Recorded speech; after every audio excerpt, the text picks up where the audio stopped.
Good afternoon, and welcome back to Ground Zero Cafe. I'm Vanessa Gomez-Brake, the Associate Dean of Religious and Spiritual Life here at USC. Today, we launch our fall series of What Matters to Me and Why.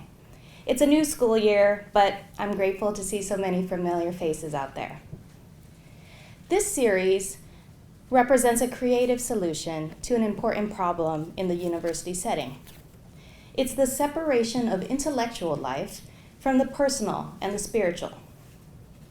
What Matters to Me and Why offers the Trojan family an opportunity to hear from USC faculty, administrators, and trustees in a different way. Rather than lecturing on their area of expertise or research, we invite speakers to share their life journey with us. Once a month during this Wednesday lunch hour, we get to listen in as they reflect on the values, beliefs, and motivations that have shaped their lives up until this moment. We have an extraordinary semester planned for all of you, beginning with Dean Haven Lin-Kirk of the Roski School. But over the next few months, we'll also hear from staff and faculty from the School of Cinematic Arts and faculty of the Gender and Sexuality Studies program, as well as the writing program at Scripps College. Our lineup this semester includes Trojans who have worked here as few as 10 years and as much as 45 years. So it's quite an amazing collection of voices. If you would like to nominate a member of the USC community to speak at a future event, please visit our website, orl.usc.edu. Additionally, you can visit our website to view recordings of many of our past speakers, as well as the one we'll hear from today. Now, before we begin the main program, I'd like to highlight a few upcoming events this semester. And also, I want to apologize. We had a bit of a technical issue, and so I just got up here a few minutes late than usual, but thank you for your patience. So coming up this semester, let's see here. What do I want to tell you about? Have you ever done Peaks and Professors? I hope you will think about signing up.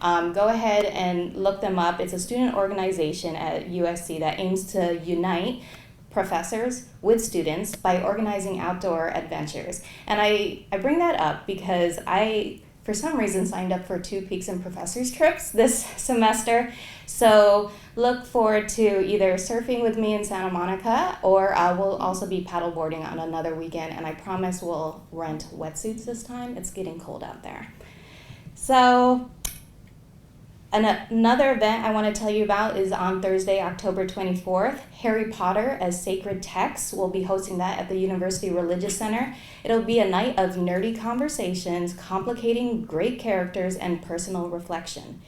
In what will be an overtly feminist space, we will spend a little time celebrating the women of Harry Potter with the speakers from the podcast Harry Potter as Sacred Texts.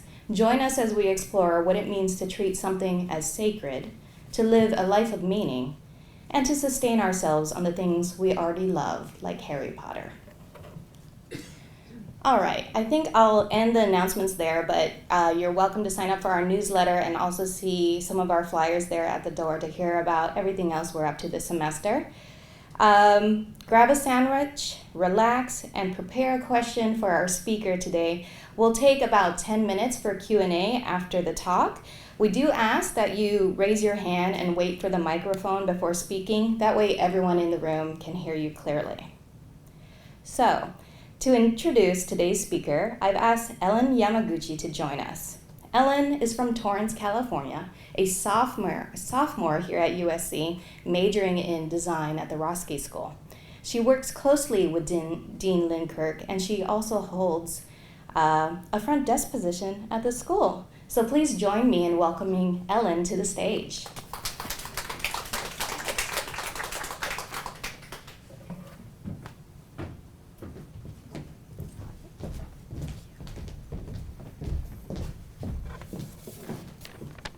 Good afternoon, everyone.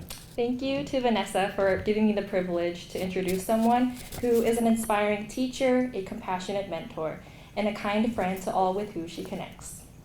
Haven Lin-Kirk is the perfect embodiment of who the Dean of Roski School of Art and Design should be. She is an accomplished artist, an award-winning designer, and an esteemed educator. Her prior experience in the arts and as an educator at the Roski School has successfully allowed her to cultivate a program that is safe, self-designed, and explorative for all Roski students. As a sophomore design major at the Roski School, I am part of the inaugural class since Haven Lin-Kirk's tenure as dean. Through orientation and welcome week events, I have seen and felt her charismatic nature and how significant her effect is on the students, faculty, and staff. I have also had the opportunity to get to know her better through working at the front desk at the Roski office. Her pleasant demeanor and bright smile creates an office environment that is comfortable, creative, and supportive. Her weekly donuts with the dean are also a faculty favorite and ends the week on a sweet note. The dean and staff are able to engage and enjoy each other's company while eating some delicious bites. Everyone's smile gets bigger and the Roski bond becomes stronger. Through seeing her day-to-day work life, I have noticed that Dean Lin-Kirk is extremely generous with her time, even with her busy schedule of meetings and other dean duties. Whether it be a faculty member who needs to discuss solutions to a problem, or one of her many loyal alumni in need of career guidance, Dean Lin-Kirk will give them her undivided attention and honest opinions. Her selflessness and commitment of only wanting the best for the Roski family demonstrates that she is the right leader. She believes that this is just the beginning, and her determination will allow Roski to grow to what it should be, and even more. There is still so much sky that Roski can cover, and I believe that she is the catapult that will launch us there, with her accomplished knowledge and experience in art and design, and her trust and devotion in and from the Roski faculty, staff, students, alumni, and supporters. So, without further ado, please welcome with a warm round of applause, Dean Lin-Kirk.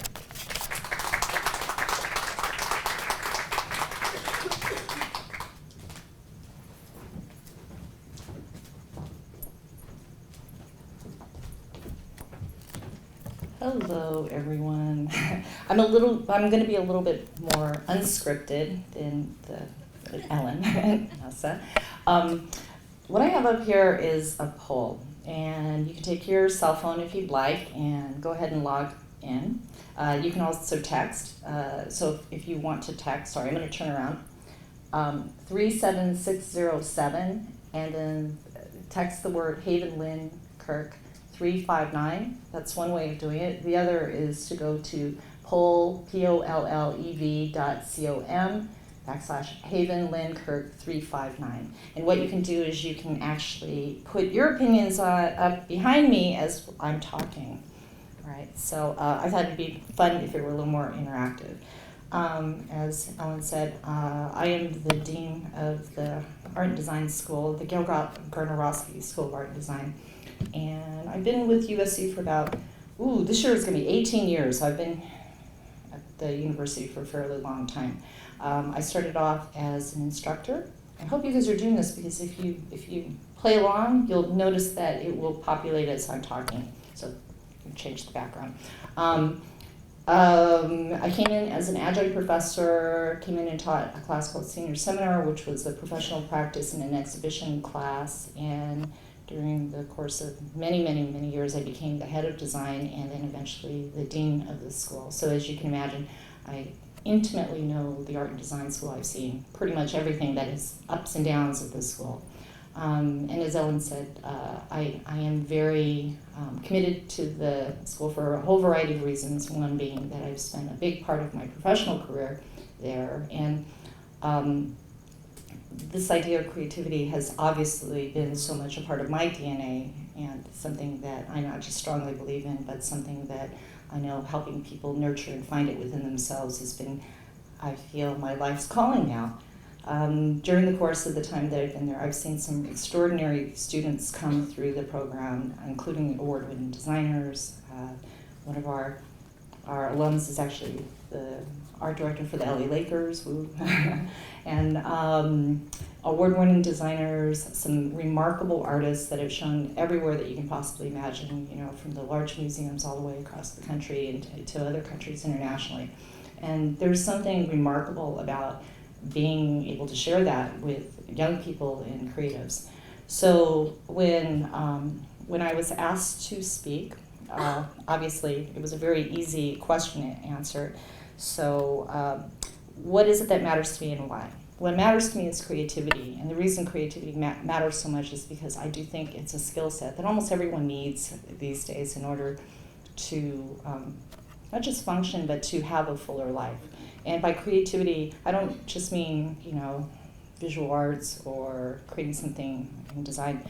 Oftentimes it can be the way that we resolve problems, or the way that we approach something that we feel is very commonplace, and then coming up with a much more unique path.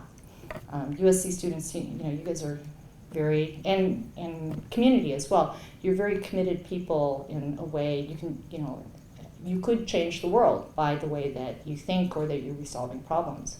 And for a professor to say that, it sounds kind of hokey. It's like, isn't that our job description? But it really does mean something to me. I've seen remarkable changes, as I said, in the way that my interactions with folks. Go ahead and go to the next slide.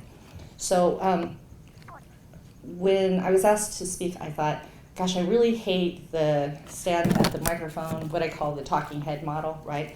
When I teach classes, I typically, I'm in studio with students. It's very hands-on. I'm kind of performative because I feel awkward standing at a podium, so this is very uncomfortable for me.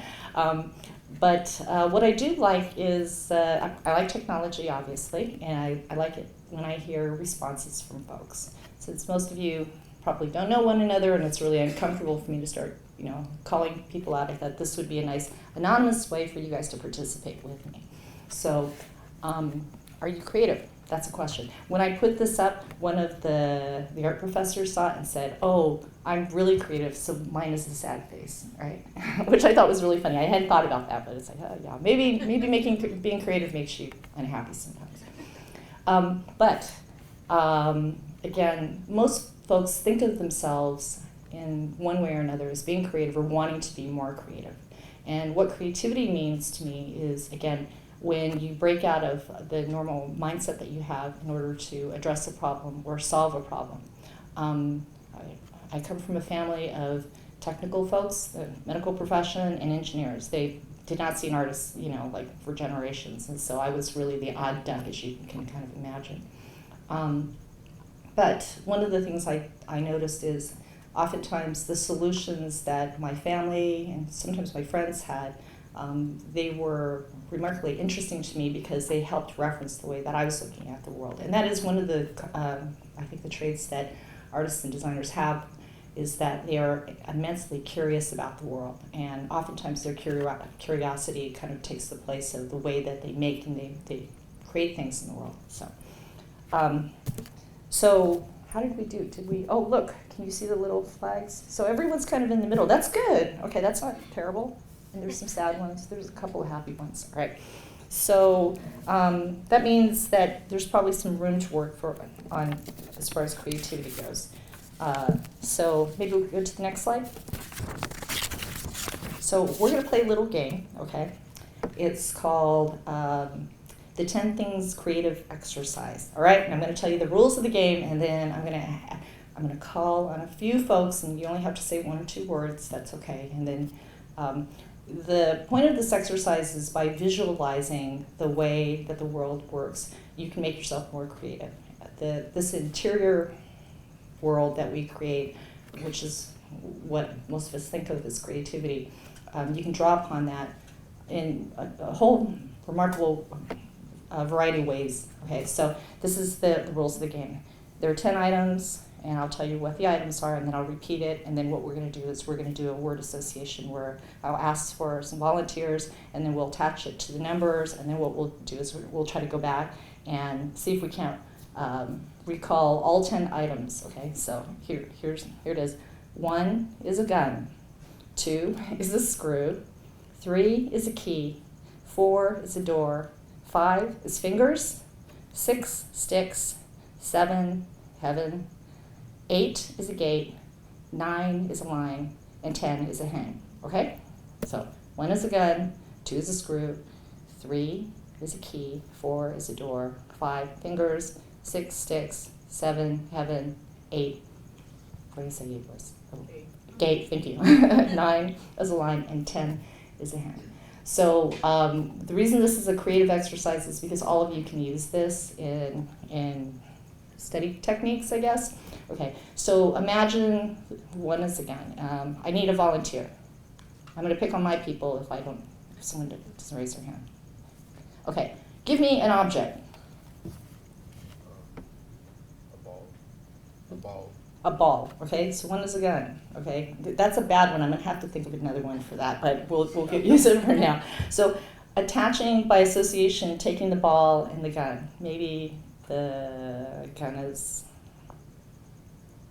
I don't know, absorbed in the ball. Let's go with that one. 2, someone else, an object. Taco. Who said that? Taco.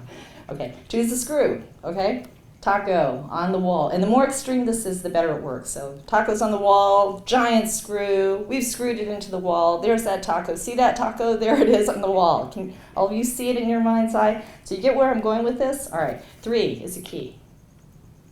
I feel like I'm doing a magic trick and there's some magic at the end of it. 3 is a key. Another object.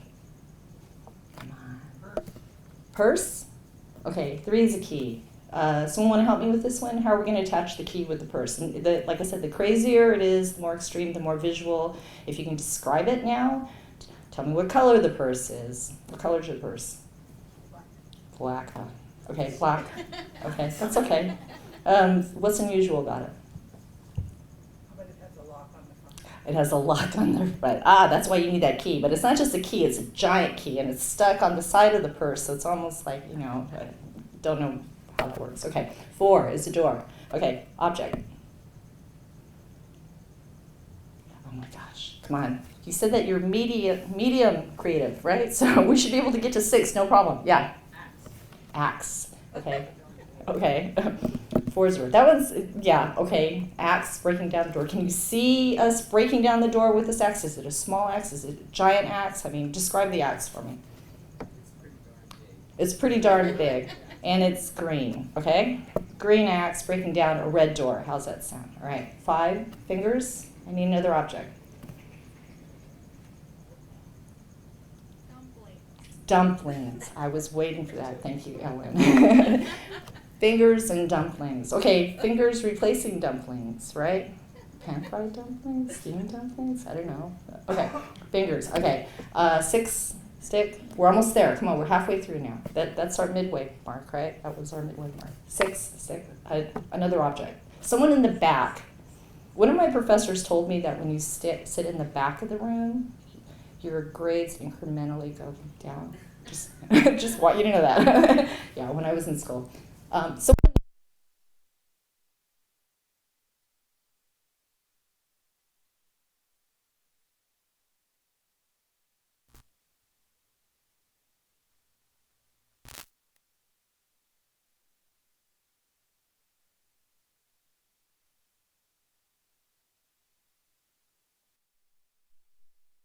One stuck through the middle of this, this big hole twirling around. You see what I'm doing here? I'm making it like nonsensical, okay? 6 Sticks Harry Potter book and a hardbound, leather-bound book, right? Gilded gold letters. See it? Okay. One more object. 7. Come on. Cell phone. Cell phone. Okay. 7, heaven. Anyone want to help me with this? You have a lot of pressure when you're up here on stage behind a podium. 7, heaven, and cell phone. Yes. Oh, okay. You can't call heaven because everyone's dead. Well, you can try, but what number is heaven exactly, right? So, yeah. All right. 7 and cell phone. That one's going to be a little harder, but 8. Okay. Another object. Come on. We have 3 more. A popsicle. Describe it. It's red. It's how it melts on your fingers. Red, it's sticky, it's melting because it's so hot outside. It's already all over my arms, right? Okay. Okay, popsicle, and we said that was 8 is a gate. I'm trying to open the gate with my sticky fingers, using my elbows, right? He's an art major. That's why he's so good at this. Okay. All right. One more object. Clown. What? Clown. A clown. Okay, describe this clown for us. Scary clown? Scary. Ooh, scary clown. Has red hair, red nose. Okay. Big feet. Big feet. There's a line. We want to keep that clown on that side of the line, all right? And it's not just a line. It's like some polka dotted, thick, disgusting line. Okay. One more. Ken. Last one. A hanger. A hanger, like a clothes hanger? Wire hanger? Sure. Yeah. Okay, sure. And there's a chicken staple on it. So, last one was a hen. Okay, so I'm going to go through and tell you the numbers, and you're going to tell me the object. When you're able to visualize these things, this is where creativity comes from. And I know this is a silly exercise, but one of the things about creative people is they have this very internal, rich life. And again, what I was saying about you can use creativity to help you. If you're taking classes and you have to memorize a list, for example, you can use my 10 objects in association, and you'll find that you'll be able to easily memorize 10 things when you walk through this exercise. 1 is a gun. What is it? 2 is a screw. Taco. 3 is a key. Purse. Big giant black purse, right? 4 is a door. Axe. Axe. Green axe, red door, right? 5 fingers. Dumpling. Dumplings. 6 sticks. Harry Potter. Okay. 7 heaven. Cell phone. Cell phone. 8 is a gate. Popsicle hand. No. Popsicle. 9 is a line. Clown. 10 is a hen. Hanger. Hanger. Okay. So again, one of the things about the arts is it forces you to use a different part of your brain, and that kind of creativity is something that I feel everyone needs, okay? I'm noticing how many people are somewhat creative, but wish I had more skills. I think it's a skill I could use. Oftentimes when people talk about creativity, what they're talking about is they're talking about a skill set something that's kind of almost like rote learning.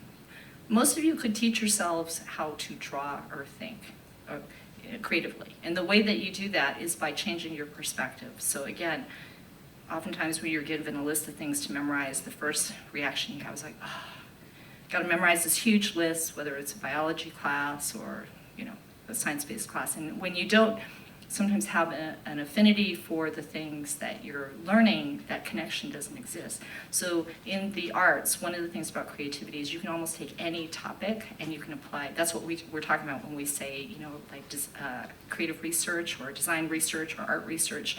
We're talking about how do you take those complex ideas and you put them in a much more tangible, kind of a creative, frame of mind. So, again, that little exercise that I just told you, there's versions of it. There's all kinds of versions of it. One of my favorite ones is where we use very basic design elements. So basic design elements are points, line,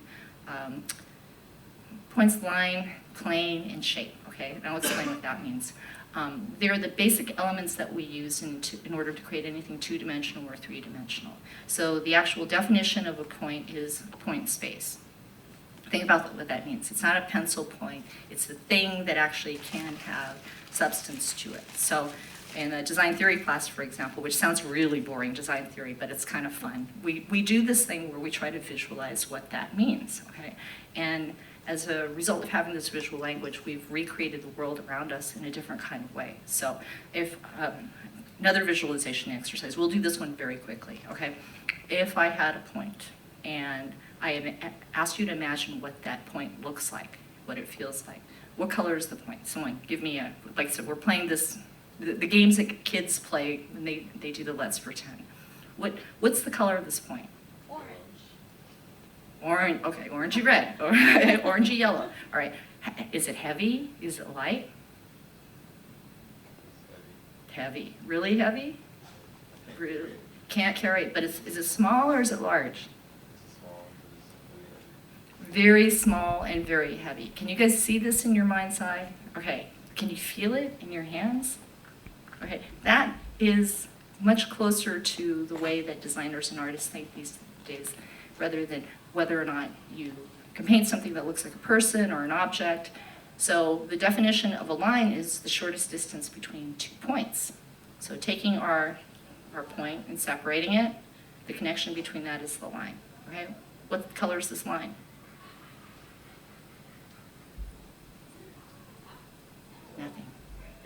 I know some people are like, I'm not playing, this is too crazy, right? What's the shortest, this is the shortest distance between two lines. I've got an orange and a yellow. See how I negotiated that? What color is this line? Red. It's red. Is it thick? Is it thin? Thick. Thick? How thick? Inch thick? 2 inches thick? Is it round? Is it square on the sides? Can you describe it to me? It's flat and thick. It's flat and thick, like a ruler. Is it heavy or is it light? Medium. Medium, okay. Creativity is a muscle. The more you use it, the better you'll be at using it in the future. Can we move to the last one? Last slide. Okay. What do you, oh, sorry, I got cut off. What do you secretly wish you knew about the creative process? So you can go ahead and log into this one as well. Okay. There's my line, and then when we extrude it, there's my plane. Okay, so that red line that we spoke of, that's thick, now it's a big, thick plane, right? And then if we made it dimensional, it could be a shape. It could either be a square, I could extrude it all the way to the other end of the room. I could revolve it, and then it becomes a sphere. And maybe by revolving it, that also changes. So when you imagine these things, again, like I said, that's where creativity comes from. And there is something about having those games that you play in your mind that it literally is like a muscle. It will help you solve problems in the future in a different kind of way. And so if you've not thought of yourself as artsy or creative, the little exercises I just did, right? It's what artists do, isn't it? We do let's pretend, let's imagine the world in a different kind of way. Going back to what I said about my family, my father used to tell me all the time, I can make anything, someone just needs to be able to imagine it. So that's what artists and designers do, we imagine the world differently. So, right. How do I get started? You already got started, okay? That's what we did today. That little visualization exercise is how you get started. How do I get through a creative block? There's multiple ways. My favorite way of doing it is changing my perspective, okay? I actually call it creating with my peripherals. When you have a problem that you can't solve, one of my favorite ways of dealing with it is to ignore it. Go take a walk, take a nap, go exercise, go get something to eat, talk to friends, and before you know it, that solution comes to you from your peripheral vision. I'm the most creative in the car, and right before I go to sleep. Both things I worry about. All right, let's see. There's the creative block line. How do you know when you're finished? That's a hard question because I'm not sure that you're ever finished. That's what we do in our lives, right? We pursue the things that we feel creatively fulfill us, and that's where meaning comes from. Let's see. What are some daily habits that I can use to hopefully become more creative? Again, I think one of the best ways of doing it is not just, get involved in something creatively, try something. A lot of us are tactile learners that are designers and artists. In other words, we learn by doing things. And going back again to what I said about, you can almost apply to anything. I mean, I describe design in particular as it's like the matrix that holds the world together, right? Sometimes we don't come up with messages or ideas, but what we do is we take other people's messages and ideas and we visualize it for them in a way that's even much more meaningful. And through that kind of exploration, one of the things that happens can be that we discover better solutions. There's a reason there's so many TED Talks, right? And design is one of the 3 things they always talk in the TED Talks, because designers like to come up with very unusual solutions for things. So I think that's my last one. So if you guys have any, I kind of set us up for the Q&A, so in case you didn't want to raise your hand, but if anyone has any other questions for me, happy to answer. Yes? Interestingly enough, I'm one of those people that, and a lot of my colleagues aren't like this, but from the time I was 2, I always drew. I'm very uncomfortable with public speaking, though I do it every day. Right? However, I'm curious about the world. And so when you're introverted and you're curious about the world, one of the things that by using your art making and your creative, imaginary world as a prop, you can investigate in a different kind of way. So my dad is an engineer, as I mentioned before, but he drew, and so I learned to render from him, and he was very precise in the things that he did, and that's one of the reasons I was probably drawn more to design than the arts, though I did a lot of work. Both my degrees are in fine art, not in design. Questions?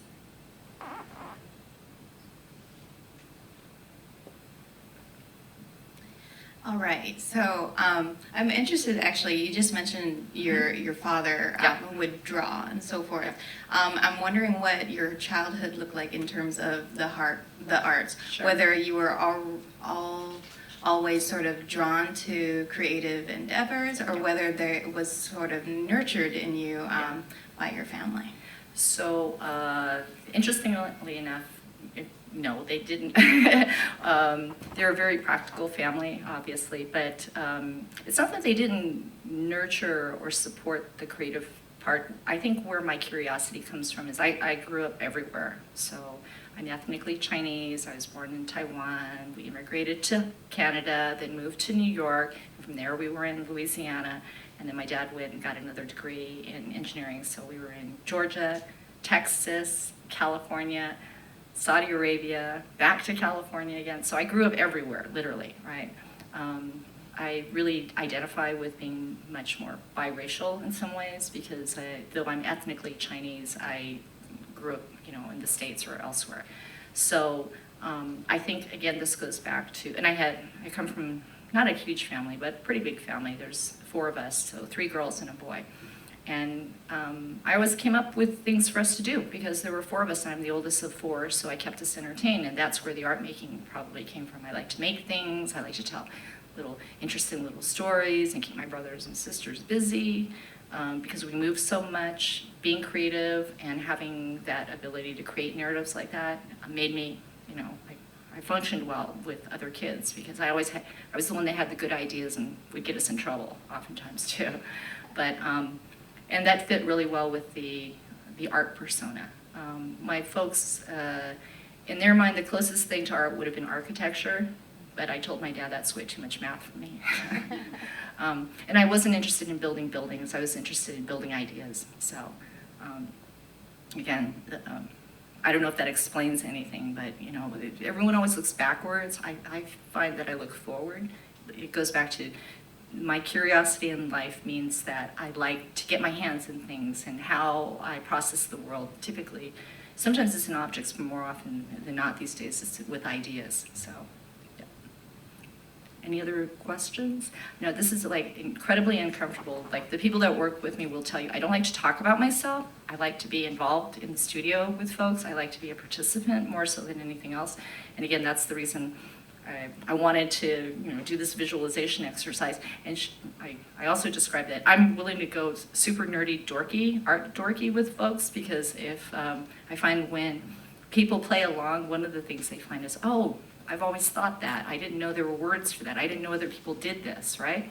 And the first time you do it, I feel that there's an immense satisfaction, a human satisfaction, and when you are creative, because you tap into something that is oftentimes not as nurtured as it should be. And one of the reasons I keep coming back to this idea that the art and design is so important is because most people have this in them, that they want, that satisfaction that I was talking about when you do something that feels different than anything that you've done before.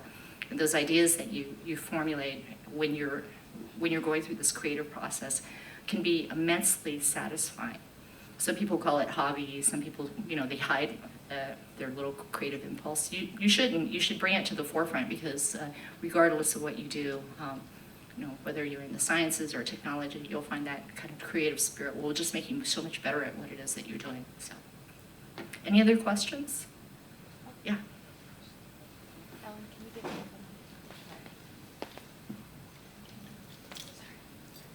So I wanted to ask, what is it about creativity that makes it so important to you? Like, why did you choose to speak about creativity rather than why love or why family is important? That's a good question. Maybe love is a given. As I said, I come from a big family, so creativity is something that I think, I mentioned before, it's like a muscle that I still exercise even though I'm so immersed in it. And it's also one of the things that I think that you're constantly learning in that realm, right? I couldn't tell you why I didn't think of love. I could have said love, I guess. I just didn't think of it. So, yeah. Anything else? Are there any more questions coming up? Let's see.